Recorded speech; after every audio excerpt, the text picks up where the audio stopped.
I'm Phil Dexbury, Dean of the College of Natural Science and your MC for today's celebration. Thank you all for joining us for this great occasion for the College of Natural Science, the College of Veterinary Medicine, and indeed the entire university community. Before I turn the program over to our next speaker, I'd like to share a little background information on Rudolph Hugh, for whom this position is named. Rudolph Hugh was born in Muskegon, Michigan. He received his bachelor's in bacteriology from Michigan State University in 1948, studying with Ward Giltner, and that's a familiar name, as one of the buildings on campus is named after him, and his Ph.D. in bacteriology from Loyola University in Chicago in 1954. During the early 1950s, Dr. Hugh worked for the precursor of the Centers for Disease Control and Prevention in Atlanta, and did research at Iowa State University before joining George Washington University in Washington, D.C. in 1954. During the 35 years of service at George Washington, he taught graduate, undergraduate, medical, and pharmacy students. Hugh was an expert on bacterial identification, and he had numerous publications, citations, and awards that marked his tenured career. Dr. Hugh retired from George Washington University in 1989 as Professor Emeritus of Microbiology, and he died in 2011 at the age of 88. Professor Hugh, a self-described optimist, saw great hopes in young people and in science. He believed in the objectivity of science and also in the innate right of individuals to follow their instincts and work in areas where they believed they could make a significant impact on science and society. Aligning with this vision, Professor Hugh Endowed Chair was established to support promising scientists with creative ideas in microbiology and molecular genetics in order that they achieve their professional goals. With that, I'd like to invite Doug Gage to come to the podium and to discuss MSU's insights on this position.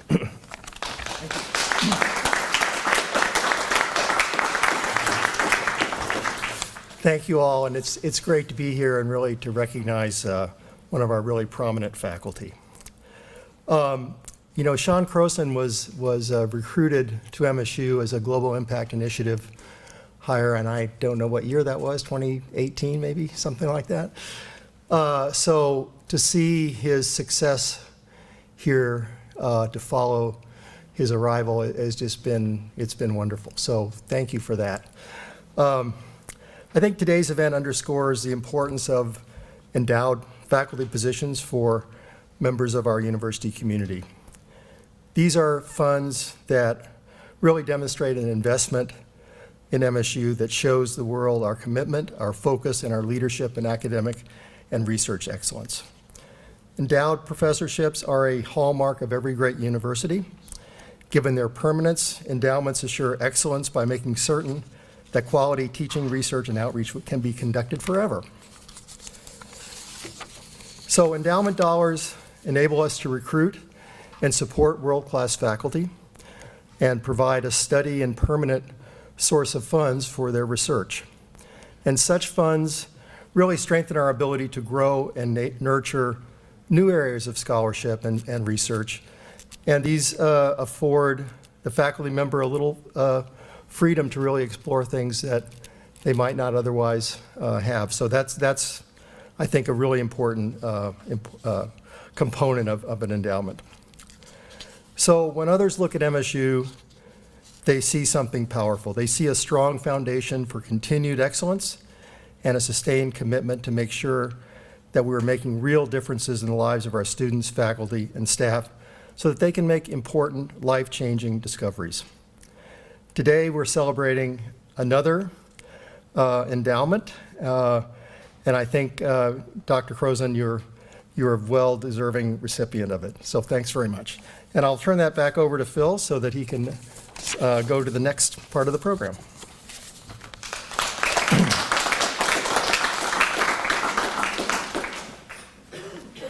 Thank you, Doug, and I really appreciate your leadership of the Innovation and Research Vice Presidency. And we really need these endowed positions, and the Foundation Professor program has been very helpful for us in that side. we have a large number of really great young people that we want to retain, and without these endowed and foundation professorships, we would lose quite a few of them. So it really is an important part of what we have and what we need to be a leading research university. Sean, on behalf of the faculty and staff at the College of Natural Science, congratulations on this well-deserved honor.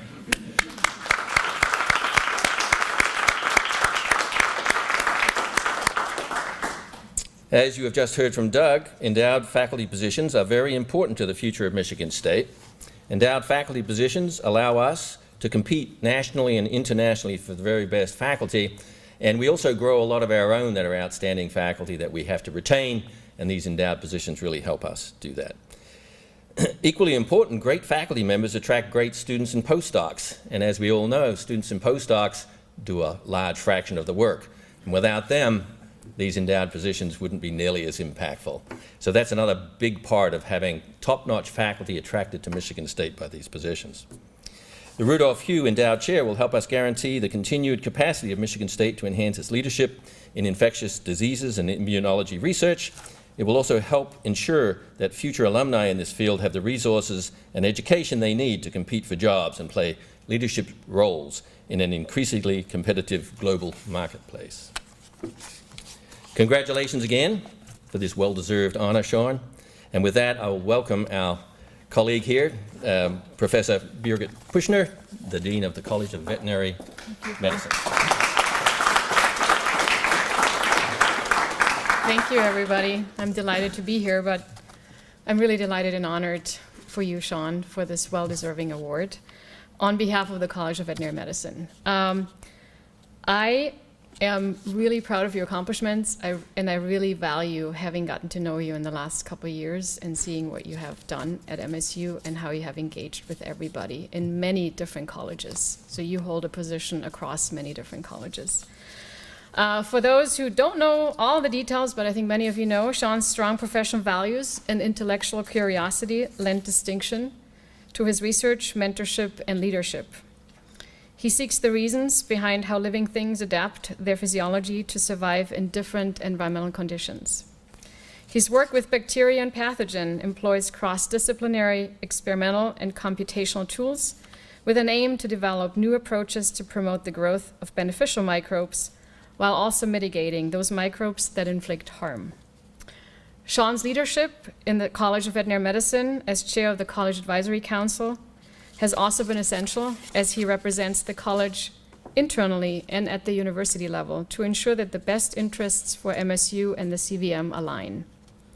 His ethical advocacy provides stability and transparency for our faculty, staff, and students, while he helps the CVM and MSU navigate change. Many of you have already said that, and you have all heard it. These endowed positions are really, really important, and they provide opportunity and growth both for the individual professor and the university as a whole. This endowed chair position will empower Sean to take intellectual risks, to advance research in daring ways, and to bring forth knowledge and solutions to the world's most challenging problems. As mentioned earlier, it also augments MSU's competitive edge on a global level and enables us to attract and retain the brightest faculty scientists, grad students, postdocs, and educators.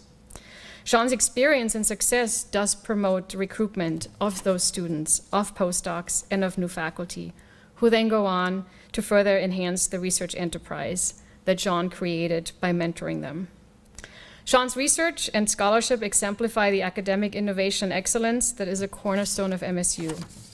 And his thoughtful leadership has been vital to all of us, to our faculty, staff, and students, as well as his colleagues across the world. Congratulations, Sean.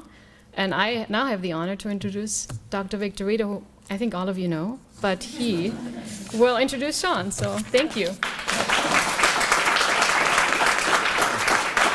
That's from the school down the road, Grand Valley State. So, thank you, Birgit. Thank you, Phil. Thank you, Doug.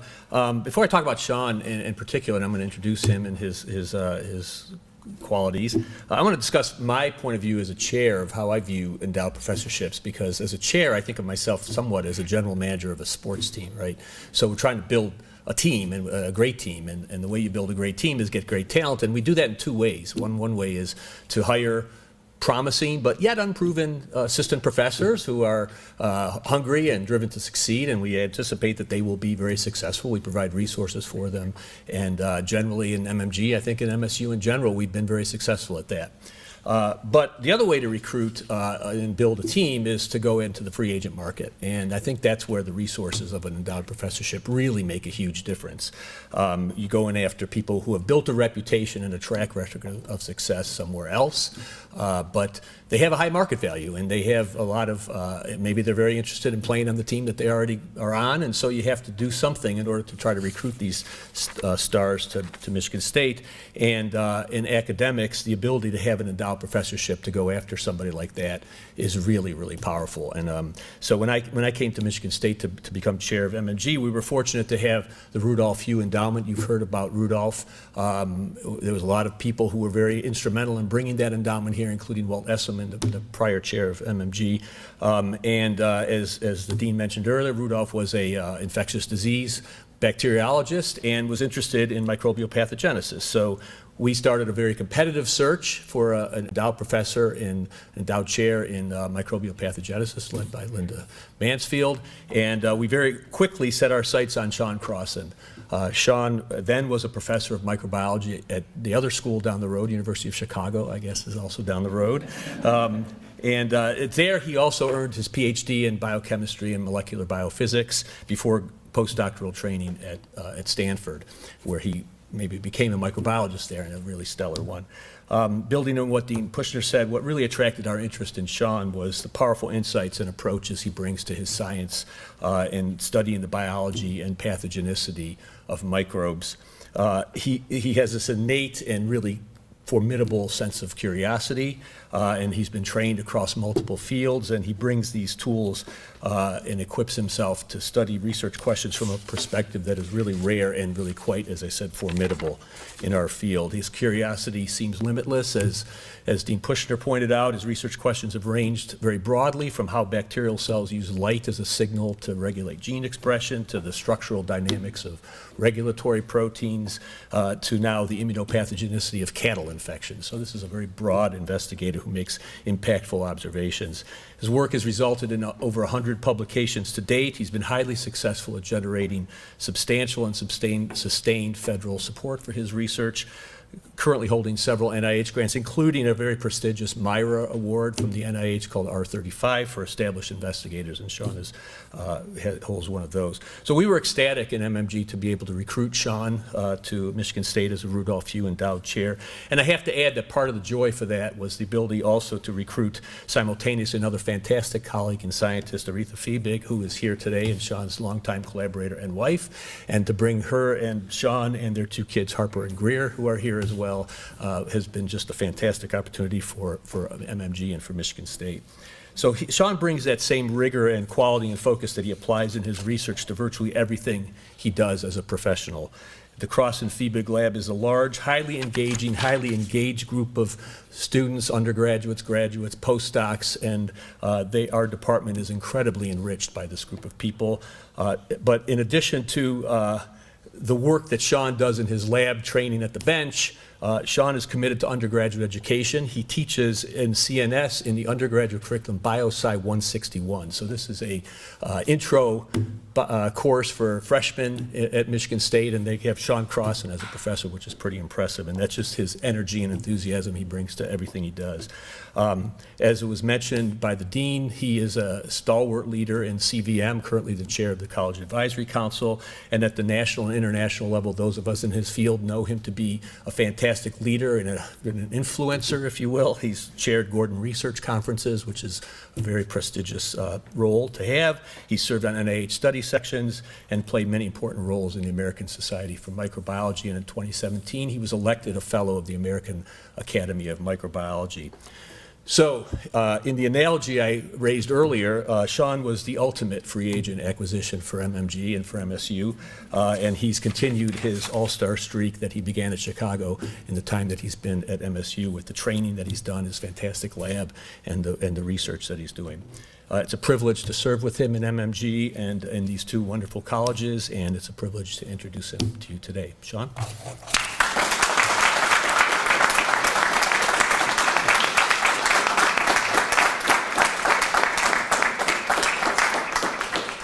Wow. Thank you, Vic, Birgit, Phil, and Doug. That was overwhelming. So I was going to give a data talk, and Vilma told me that I couldn't do that. So I listened to Vilma. She's a big reason why I'm here. So I'm just going to start with my group here at MSU. Y'all are, it's a fantastic group. I love y'all, and I really appreciate the work you do.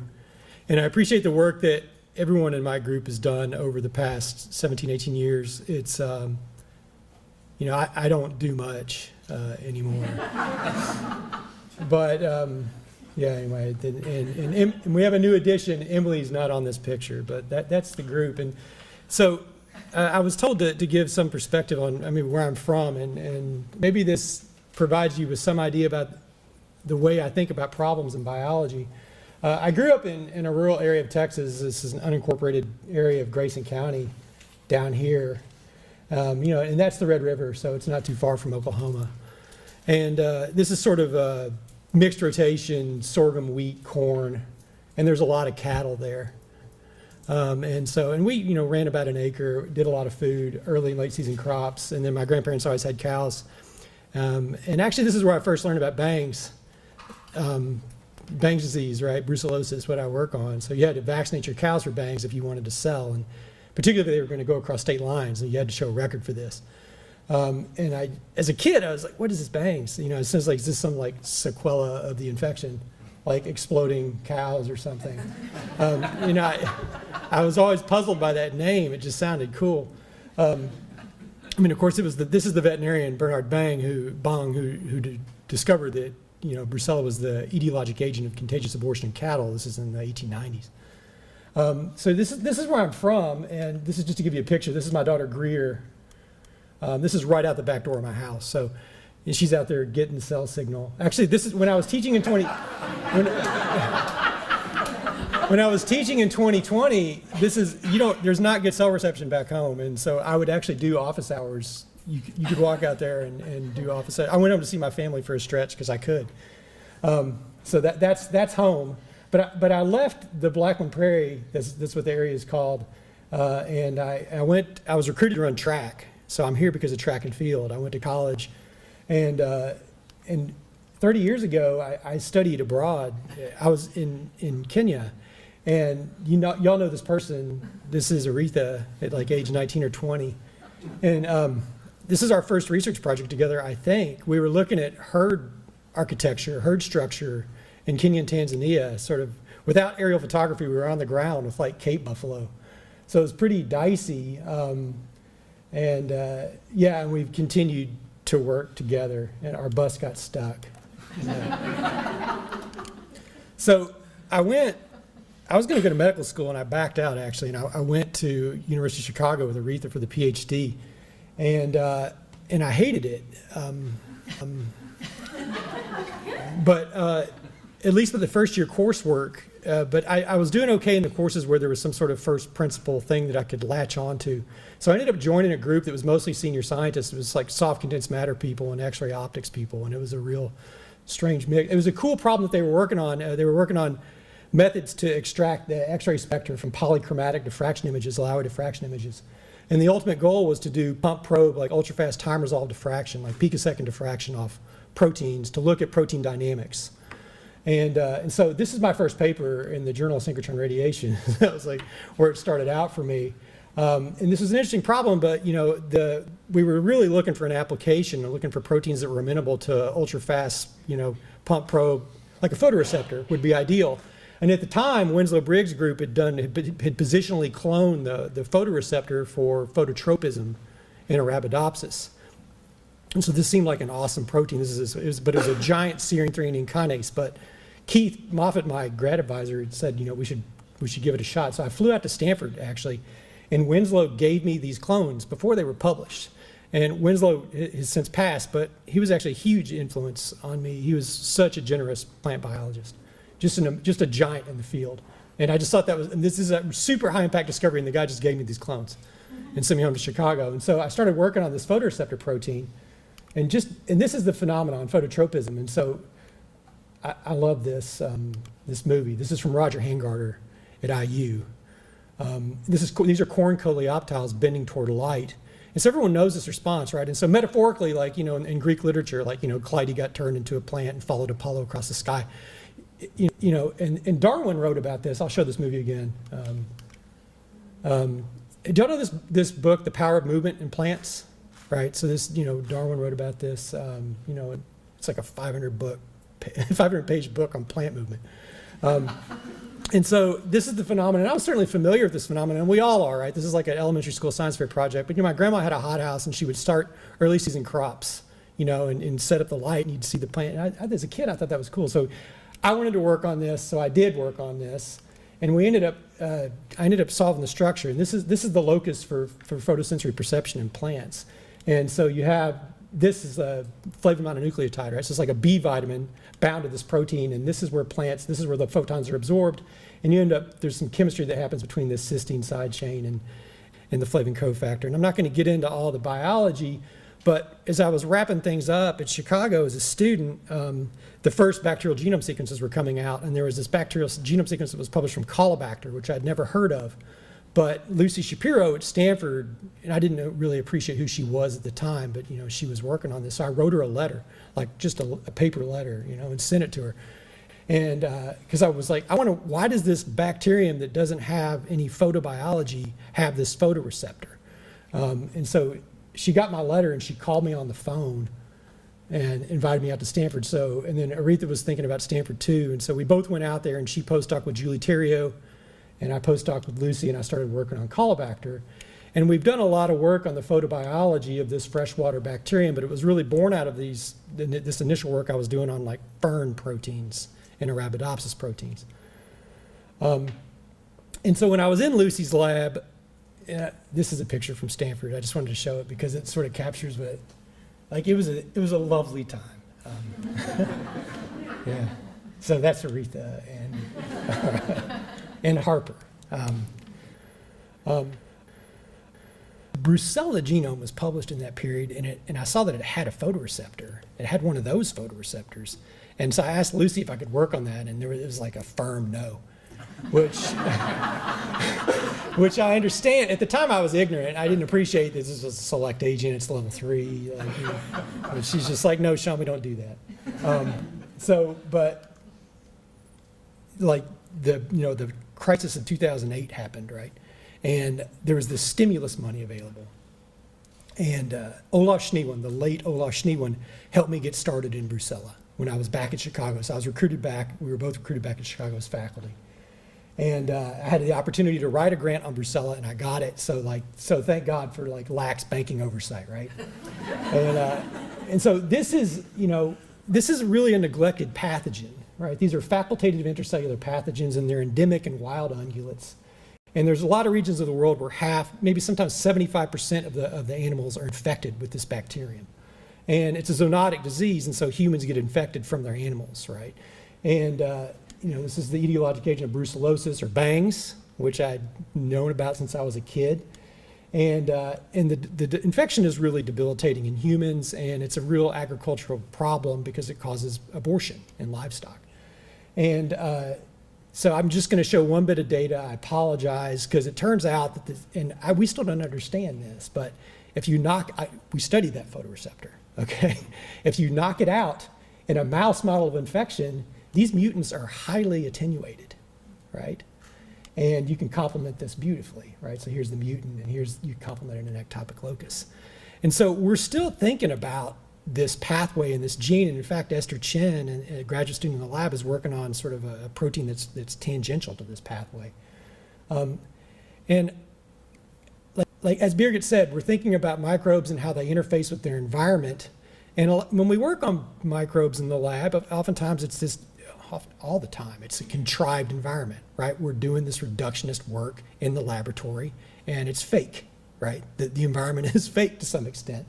And so I think as we think about this photoreceptor, and we're continuing to work on this, and we're collaborating with scientists at the USDA who are working to develop vaccines for livestock, because bison are a reservoir and elk are a reservoir, and there's still crossover and breakthrough into cattle populations in the Yellowstone region. And so there's a real need to develop vaccines for wildlife, right? And so we're using a lot of our mutants, and we're investigating these with veterinarians at the USDA and Ames. Hopefully our work, our fundamental work long term, will result in the development of improved vaccines for cattle and for wildlife, right? So that's really a goal here. And as I think about this photoreceptor, right, this is an intercellular pathogen, and so it's not seeing photons, although light can to some extent penetrate tissue, but there is this phase of the life cycle where it's outside the host. It's in the field, on the aborted fetus, right?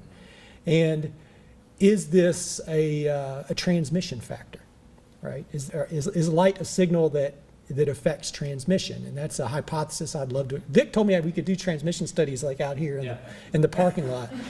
Is that okay? So these are ideas that I'm thinking about. But there's a lot of reasons why I wanted to come to MSU. I think the sort of ethos of this place is much more aligned with where I'm from and the way I think. I think the breadth of this place in terms of the science that's happening here is really special.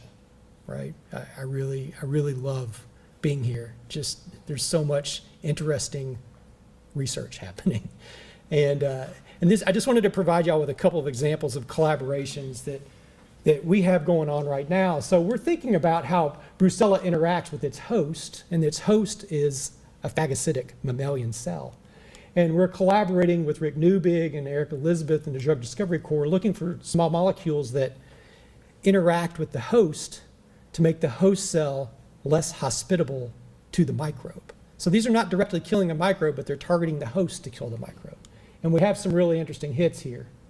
And we're also working with Andrew Olive, who's in the department, to look at genes, host side genes that are required that support Brucella infection. So we're looking at this from a pharmacological approach and a host genetic approach. And these are projects that I just never would have done at Chicago. And these are folks who are just right here. Tom Kim is a grad student in the lab, and this is really sort of the foundation for a lot of work he's doing. And I don't want anybody, no one in the group, please don't take offense if I don't talk about your project. Lucy Shapiro never talked about my project. Right? Yeah. All right, so I just wanted to talk a little bit about environments, because as we think about it as microbes, I like talking about ideas, because you don't need a lot of data. As you think about microbes in their environment, right, and you have a professional pathogen, and so if you're working in a macrophage or you're working in a mammal, you can be reasonably assured that environment somewhat models where that microbe lives in the real world, right? But when you're thinking about Caulobacter, which lives in soil and fresh water, that's a lot harder to model in the laboratory if we want to understand what environmental forces are shaping the evolution of that microbe or the function of particular genes within that microbe. So we had this crazy idea that maybe we could just grow these bacteria in straight up water from lakes, right? And so it turns out that this works, and you can get a log or two of growth just in straight up water, just fetching it out of a lake, put it in a flask, and grow your microbe. And that allows you to do genetic analysis, right, in bona fide natural waters. And these are sites that we're sampling and we're growing in. We have Lake Lansing's a weird lake. Did you know it's only on average 9 feet deep? That's the mean depth. So yeah, this ecosystem is very different than Lake Huron, right? Gull Lake is more like Lake Lansing, although it's not as weird. And also Lake Michigan too. And so we have water from all these sites. And then I was talking to these guys from IPF down at the level 3 lab one day who were working on wellheads. And they connected me with someone at the state water lab. And so we're pairing microbial growth assays of pools of mutants in these waters with really high quality analysis. And this is bargain basement analysis because we're a state institution. So I'm really happy that I talked to those IPF guys that day. And so this is a project that we're doing, just trying to understand gene function in really bona fide natural ecosystems. And this is just one piece of data here. You can grow these, so each of these rows here is a different mutant where a different gene is knocked out. And if you grow these in the laboratory broth, you can see that all of those mutants suffer. But this is cool. On day 1 in the lake, you can see they mostly grow just fine. On day 2, these mutants get whipped. Day 3, they're fine again. And on day 4, they get killed again. So when you think about the environmental forces that are shaping the evolution of genomes, or the environmental signals that are impinging on whether a cell lives or dies in a natural ecosystem, those change from day to day, right? And so I think we can use like these mutant strains as sort of a readout. This is like a canary in the coal mine, as a readout for the state of the environment, right? And you can imagine like a 4,000 unit vector, all mutants, which we're doing, right? That provides a very sort of acute, you can imagine environmental standards, like here's environment A, environment B, environment C, and you could compare the growth of your mutant pool to that, and you can use that as an environmental indicator. So does that make sense? So that's an idea that we're playing with. And then this is like the last bit here. This is another MSU collision that's happened that I'm really excited about. So y'all know Greg Benito in Plant Soil. And so Greg's student Reed, he defended just a few months ago, and it was a killer defense. It was so good. And what Reed was doing is he was looking at soybean growth in till versus no-till plots down at KBS. And he was seeing that in these no-till plots that these soybeans were more drought tolerant. So why, right? So went into the soil and figured out that there were certain microbes that were enriched in that soil. And one of those was a Caulobacter, right? And so he managed to isolate this Caulobacter. And it turns out that if you just add Caulobacter and Bradyrhizobium, which lives in nodules on these roots and fixes nitrogen, just those two species together and support growth of soybean in drought conditions, right? And so this is like precision medicine for soils, for plants, right? Can we have, and so then Aretha did this experiment where if you put Bradyrhizobium on a soil extract agar plate next to Caulobacter, you can see that Caulobacter supports the growth of Brady. And Brady makes Caulobacter like pee out a bunch of polysaccharide, right? And so, that could be the reason why it's more drought tolerant. Polysaccharides in soils hold on to water, right? And so, we're super excited about this. If you look at these on a microscope, Bradyrhizobium on its own, they're notoriously hard to cultivate. They look terrible. But when you grow Brady next to Caulobacter, they look awesome, right? And so maybe it's just a two-species centrophy that's sufficient to support soy growth, right? So this is just, and this never would have happened for me in Chicago, right? So, there's a lot of reasons to be here and why we're happy to be here, and of course, but really it's all about the animals, right? So this is my daughter Greer feeding her favorite cow. We go down and visit the cows sometimes, and this is G924. This is her favorite cow from 2021. and this is Esther, Hunter, and Tom down at the dairy visiting with sheep and visiting with cows. And this is my family, and we spend a lot of time up north in the northeast side, which is kind of like Texas north. But the water's prettier. And so thanks for listening to my ideas, and thank you everyone for your generous comments. I appreciate it.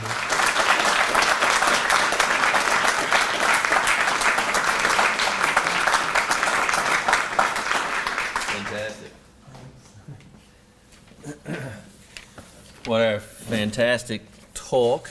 It had the trifecta: interesting, entertaining, and formidable. And now there's another challenge for Sean. He's got to face the giant medallion. So now's the time to see if you can carry this away. And this is in recognition of this very prestigious award.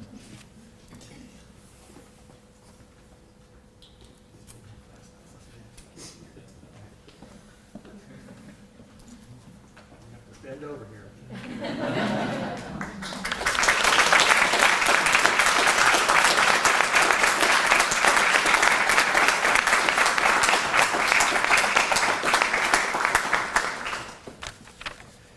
So that concludes our commencement ceremony. And again, thanks to all of you for attending and helping us recognize and honor Sean.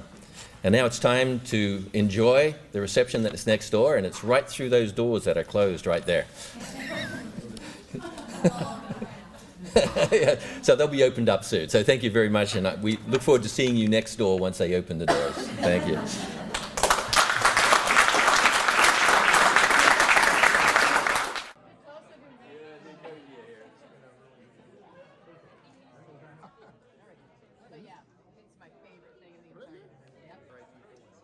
We had a good search firm.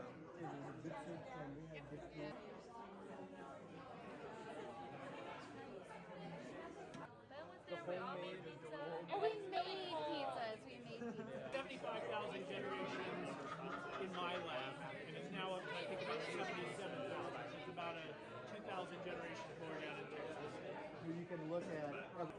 He was just determined to make it perfect for you. So he had to be that way. Oh, rear head. You couldn't even see it. Yeah, rear head.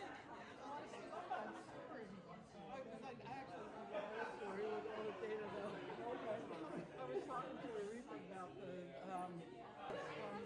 all these droughts we're going to have in global warming, right?